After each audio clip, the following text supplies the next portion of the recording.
विचारों में खोए हो तुम गजानन? मैं जिन विचारों में खोया हूँ, क्या तुम उन्हें नहीं जानते गौरी पुत्र? जानता क्यों नहीं? तुम्हारे मन की हम और हमारे मन की तुम दोनों ही एक दूसरे की बात जानते हैं, क्योंकि परम देव श्री महागणेश की इच्छा से हम में और तुम में कोई भी अंतर नहीं है। तो फिर पूछते क्यों हो? जो विचार इस समय तुम्हारे मन में उठ रहे हैं, उसे तुम ही पूछ सकते हो गजानन। संकोच न करो, अपने विचारों को शब्द दो। मैं यही सोच रहा था गौरी पुत्र कि अब मेरा कार्य समाप्त हुआ। क्या अब मुझे स्वयं को तुम में विसर्जित नहीं कर देना चाहिए? तुम ये कैसे कह सकते हो गजानन कि तुम्हारा कार्य समाप्त हुआ? ओम गणपतियाय नमः। मुझे दर्शन दे श्री गणेश, मेरी मन की इच्छा पूरी करे श्री गणेश। मैं आपके दर्शन करना चाहता हूँ, मुझे दर्शन दे श्री गणेश, मुझे दर्शन दे। यह पुकार तुम्हारे लिए है गौरी पुत्र, यह मेरे लिए केवल पुकार नहीं है गजानन, मेरे नवीन कार्यों का प्रारंभ है। और जब मेरे कार्यों का प्रारंभ हो रहा है, तो क्या तुम्हारे अर्थात तुम अभी अभी कह रहे थे ना गजानन कि तुम्हारा कार्य समाप्त हुआ। देख लो, सुन लो, हमारा कार्य कभी भी समाप्त नहीं होता। हमें अपने भक्तों की पुकार का उत्तर देने के साथ ही दुष्टों का अंत भी करना पड़ता है। नारायण नारायण नारायण श्रीमन नारायण। अब तो मुझे तुम्हारे भीतर विलीन होने से पहले अदृश्य होना पड़ेगा। क्यों गजानन, क्या तुम्हें देवर्षि नारद से भय लगता है? नारद जी तो सबके भय को दूर करने वाले श्री महागणेश के भक्त हैं। उनसे भला मुझे क्यों भय लगने लगा? परंतु उनके आने से पहले मेरा अदृश्य हो जाना ही उचित था। क्यों? क्योंकि हम दोनों को एक साथ देखते ही देवर्षि कोई भी विचित्र सा उलझाने वाला समाचार सुनाएंगे। हाँ, समाचार सुनना और समाचार सुनाना तो हमारे देवर्षि को सबसे अधिक प्रिय है। नारायण नारायण। प्रणाम श्री गणेश। आप यहाँ क्या कर रहे हैं? क्या आप एकांत में अकेले अपने आप से ही बातें कर रहे हैं? देवर्षि, अपने आप से बातें करना आपको भी प्रिय है और मुझे भी। कैलाश पर मैं गया तो ध्यान समाधि में लीन भगवान शिव को देखा। माता पार्वती कहीं दिखाई नहीं दी, इसीलिए आपके पास चला आया। देवर्षि, मुझसे मिलने के लिए आपको भूमिका बनाने की आवश्यकता नहीं है। मैं जानता हूँ आप मुझसे ही मिलने आए हैं और केवल मिलने ही नहीं, मेरे प्रिय भक्त बल्लाल का संदेश भी लेकर आए हैं। भक्त बल्लाल की पुकार का स्वर मैं अभी अभी सुन चुका हूँ देवर्षि। मैं यही सोच रहा था कि माता पार्वती को बताए बिना ही मैं अपने भक्त की पुकार का उत्तर देने कैसे जाऊँ? गौरी पुत्र, अपने भक्त की पुकार का उत्तर तुम्हें शीघ्र देना चाहिए। तुम माता पार्वती की चिंता न करो, मैं उन्हें बता दूंगा कि तुम जाने के लिए विवश थे। गौरी पुत्र, ये अदृश्य स्वर गजानन महाराज का है अथवा एकदंत महाराज का है? मुझे तो कैलाश पर दोनों के ही दर्शनों की आशा थी। आपकी यह आशा पूर्ण नहीं होगी देवर्षि। ऐसा क्यों प्रभु? परम देव श्री महागणेश की इच्छा से बिना हम किसी को भी अपने दर्शन नहीं दे सकते। भैया गौरी पुत्र, अपने भक्त बल्लाल की पुकार को तुरंत उत्तर दो। नारायण नारायण। देवर्षि, यदि आपको मेरे दर्शन पाने हो तो आप भी श्री महागणेश की आराधना करने के लिए बैठ जाइए। प्रभु, श्री महागणेश की आराधना का सौभाग्य तो अनेक पुण्यों के परिणाम से प्राप्त होता है।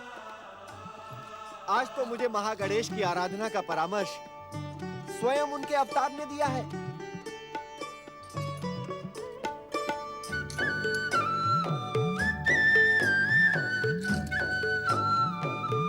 ओम महागणेशाय नमः। ओम परम देवाय नमः। ओम विश्ववरदाय नमः। कहाँ हो तुम? मैंने तुम्हारे लिए अपने हाथों से स्वादिष्ट मोदक बनाए हैं। पुत्र गणेश, कहाँ हो तुम? पुत्र गजानन, मंगल मूर्ति, पुत्र ओम कहाँ? महागणेशाय देवर्षि आप अरे माता, आपने तो कैलाश पर ही धुनी रमा दी। माता, श्री महागणेश की आराधना के लिए कैलाश से अधिक पवित्र स्थान कहाँ मिलेगा? देवर्षि, आपने गौरीपुत्र गणेश को कहीं देखा है? देखा है माता, क्यों नहीं देखा? अनेकों बार देखा है और अनेकों बार उनकी कृपा भी प्राप्त की है। पर मैं अभी की बात कर रही हूँ देवर्षि। नारायण नारायण। माता, कुछ समय पहले तो गौरीपुत्र श्री गणेश यही थे। फिर कहाँ चले गए? माता, अपने समान आयु वाले एक भक्त की पुकार सुनकर गौरीपुत्र अपने आप को रोक नहीं सके और अदृश्य होकर चले गए। मुझे बताए बिना अदृश्य हो गए? आपने उन्हें रोका क्यों नहीं? मेरे रोकने से क्या रुकने वाले थे गौरीपुत्र? रोकने से तो मेरे भी नहीं रुकते वो। नारायण नारायण। इसमें गौरीपुत्र का कोई दोष नहीं है माता, आप उस पर रोष न करें। मैंने ही गौरीपुत्र से कहा था कि मैं आपको गौरीपुत्र के जाने का कारण बता दूंगा। अब आप अपने रोष का त्याग करें माता। गौरीपुत्र को इन दिनों अपनी माता की कोई चिंता ही नहीं रहती। ये जानते हुए भी कि आज्ञा लेकर न जाने पर मैं उसे क्षमा नहीं करूंगी, वो फिर भी अदृश्य हो गया। आने दो उसे, इस बार मैं उसे दंडित अवश्य करूंगी। माता, माता, आप मेरी एक प्रार्थना तो सुन लें। माता, गौरीपुत्र को तो उनके भक्त प्रसाद खिला ही देंगे। आप ये मोदक गजानन श्री गणेश को ही खिला दें। ये भी तो आपके पुत्र के समान है।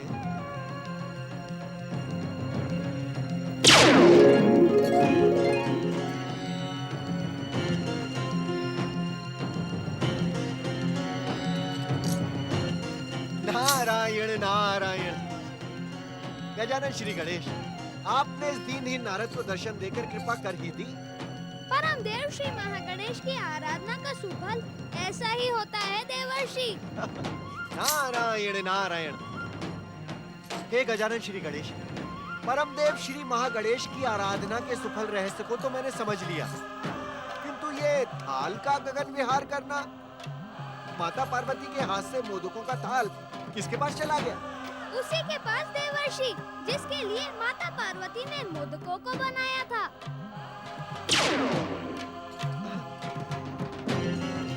नारायण नारायण। ओम गणपतियाय नमः। ओम गणपतियाय नमः। ओम गणपतियाय नमः। ओम गणपतियाय नमः। ओम गणपतियाय नमः। ओम गणपतियाय नमः। ओम गणपतियाय नमः। ओम गणपतियाय नमः।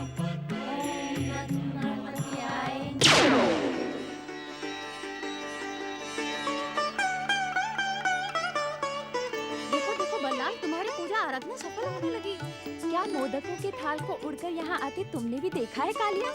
कालिया नहीं, बकुल हम सब ने देखा है। श्री गणेश की कृपा अब हमारे समीप है।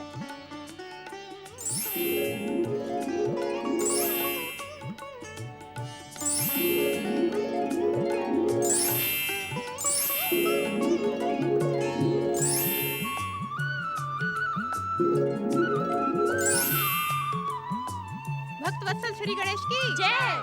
भक्त वत्सल श्री गणेश की जय। क्या आप मेरी पुकार पर पधारे हैं श्री गणेश? क्या तुम्हें मूर्ति में श्री गणेश दिखाई दे रहे हैं? हाँ, हमने मूर्ति में बैठे श्री गणेश को मोदकों का भोग लगाते देखा है। मैंने भी देखा है। हाँ, हम सबने देखा है बल्लाल। मंगल मूर्ति श्री गणेश की जय। मंगल मूर्ति श्री गणेश की जय। आज तो श्री गणेश ने हमारा भोग स्वीकार कर लिया, अब हमें कोई कष्ट नहीं होगा। चंपक, सोहन, बकुल, कालिया, चलो घर चलो। अब पूजा आराधना बहुत हुई। चलो बालको चलो, तुमको पढ़ाई भी तो करनी है अभी। बाबू हम नहीं जाएंगे। हम नहीं जाएंगे। श्री गणेश की भक्ति करना हमें अच्छा लगता है, हम नहीं जाएंगे। जाओगे कैसे नहीं? क्या दिन भर यहीं बैठकर भजन कीर्तन करोगे ऋषि मुनियों की तरह? पूजा आराधना से किसी को कुछ नहीं मिलता है। जीवित रहने के लिए कुछ कर्म करना पड़ता है। इस बल्लाल ने सबको भ्रमित कर दिया है। चलो। ओम गं गणपतियाय नमः। ओम गं गणपतियाय चलो, नमः। चलो। ओम गं गणपतियाय नमः। ओम गं गणपतियाय नमः। ओम गं गणपतियाय नमः। ओम गं गणपतियाय नमः।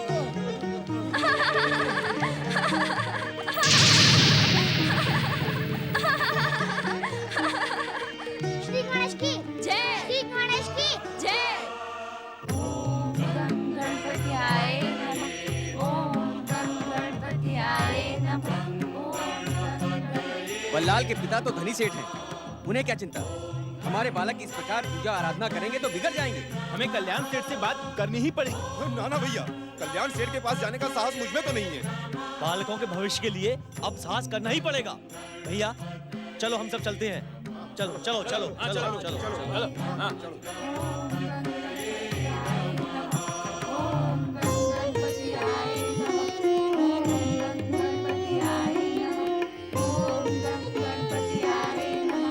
हे शक्तिदाता श्री गणेश, क्या आपने हम बच्चों को शक्ति दी थी?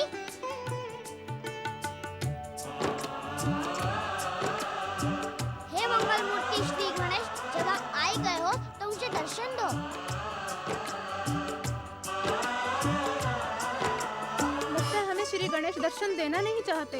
इस समय तो श्री गणेश के दर्शनों से अधिक हमें अपने बापू की चिंता है। हाँ, बल्लाल के बापू कल्याण सेठ का क्रोध कहीं हमारे बापू को दंडित न करने लगे। तुम सब चिंतित ना हो, श्री गणेश की कृपा हमारे साथ है। हाँ हाँ, ये तो हमने सोचा ही नहीं। श्री गणेश की कृपा से बापू हमें नहीं ले जा पाए। परंतु कल्याण सेठ के क्रोध से हमें अपने बापू की रक्षा करने के लिए श्री गणेश महाराज से प्रार्थना करनी चाहिए। ओम गणपतयाय नमः। क्षमा कर दो, क्षमा कर दो, क्षमा कर दो। नीच, पापी, क्षमा कर दो, क्षमा कर दो। जैसा आप कहेंगे मैं वैसा ही करूँगा। क्षमा कर दो भाई बाप, यदि तूने पहले ही मेरी बात मान ली होती तो तेरी ये दुर्दशा नहीं होती। आज से तेरे आधे खेत मेरे। और हाँ, यदि समय पर तूने ब्याज नहीं दिया तो पूरे खेत मेरे हो जाएंगे, समझे? नहीं भाई बाप नहीं, मुझे स्वयं को भी बेचना पड़े तो भी मैं चिंता नहीं करूंगा और आपका ब्याज समय पर पहुंचा दूंगा। भाई बाप मुझे क्षमा कर दे। क्या तुझे क्षमा किया, पर हाँ ब्याज समय पर दे देना। अब जा यहाँ से। जो आ गया, जो आ गया। मंगतू,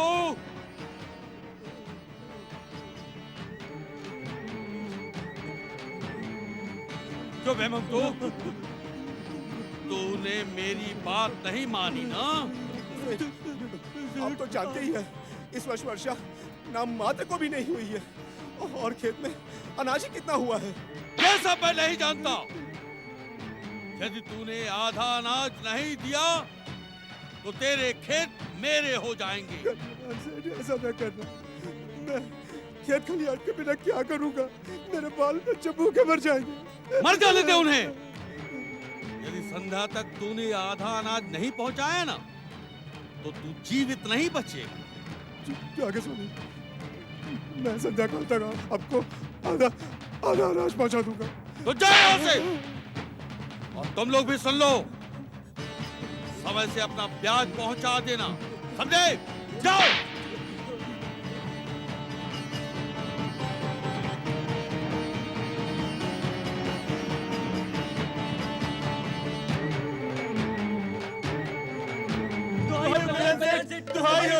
क्यों चिल्ला रहे हो? क्या हुआ?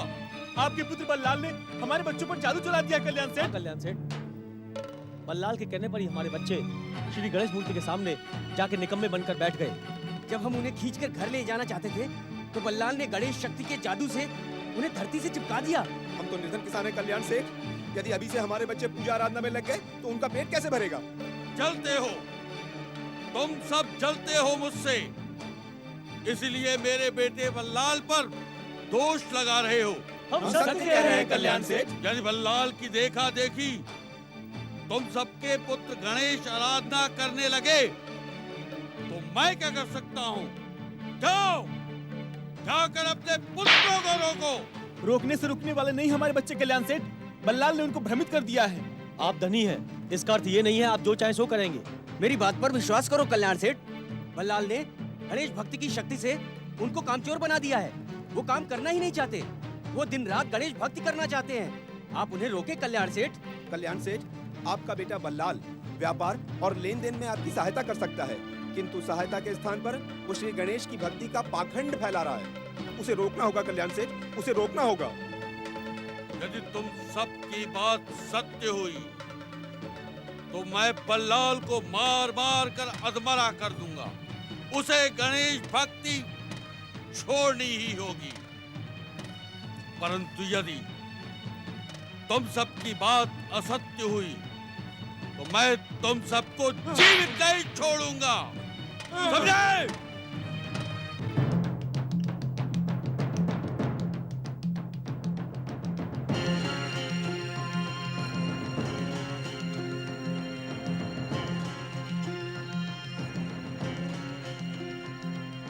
रुको गजानन,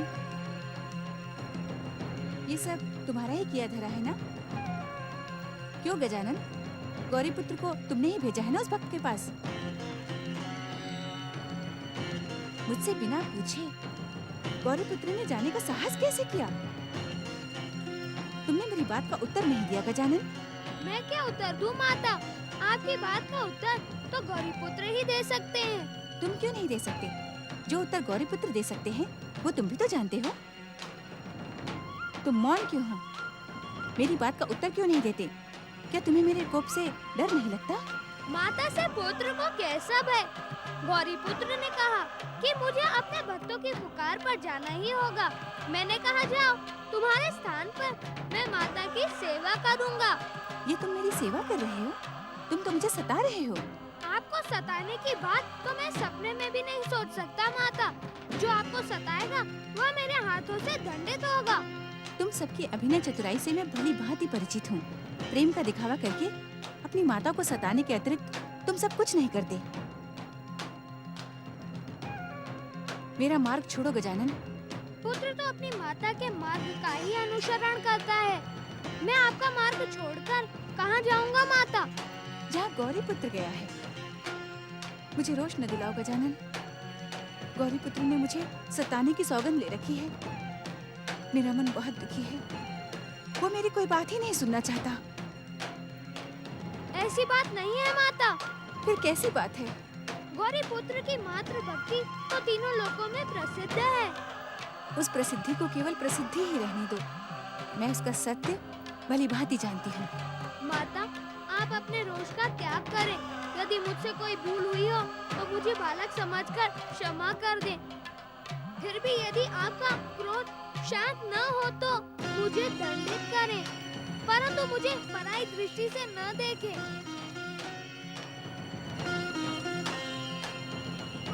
माता, जिस प्रकार आपने परम देव श्री महागणेश की आराधना करके गौरी पुत्र को पाया है, उसी प्रकार परम देव श्री महागणेश की इच्छा से गौरी पुत्र ने अपनी सहायता के लिए मुझे बुलाया है। मैं भी आपके पुत्र के समान हूँ माता, परंतु आपकी उपेक्षा देखकर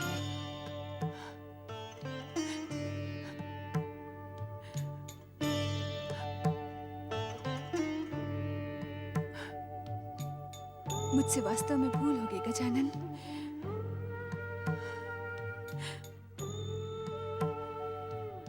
नहीं माता, नहीं। भूल करना तो हम बालकों का स्वभाव है। आप तो भूल कर ही नहीं सकती। नहीं नहीं पुत्र, मैंने तुम्हें पाकर भी तुम्हें स्नेह नहीं दिया। अब मैं तुम्हें गौरी पुत्र से अधिक स्नेह करूंगी। अधिक नहीं माता, गौरी पुत्र के समान। मैं तुम्हें गौरी पुत्र से अधिक स्नेह करूंगी, क्योंकि गौरी पुत्र अब मेरे स्नेह का नहीं, दंड का पात्र है। उसे बार बार कहने पर भी जो भूल उसने की है, उसका दंड तो उसे मिलेगा ही। नहीं माता, नहीं। आपको मेरी सौगंध, यदि आपको दंडित ही करना है तो मुझे दंडित करें। तुम्हें क्यों? माता, यदि मैं प्रेरित ही नहीं करता तो क्या गौरी पुत्र आपको बिना बताए कैलाश का त्याग करते?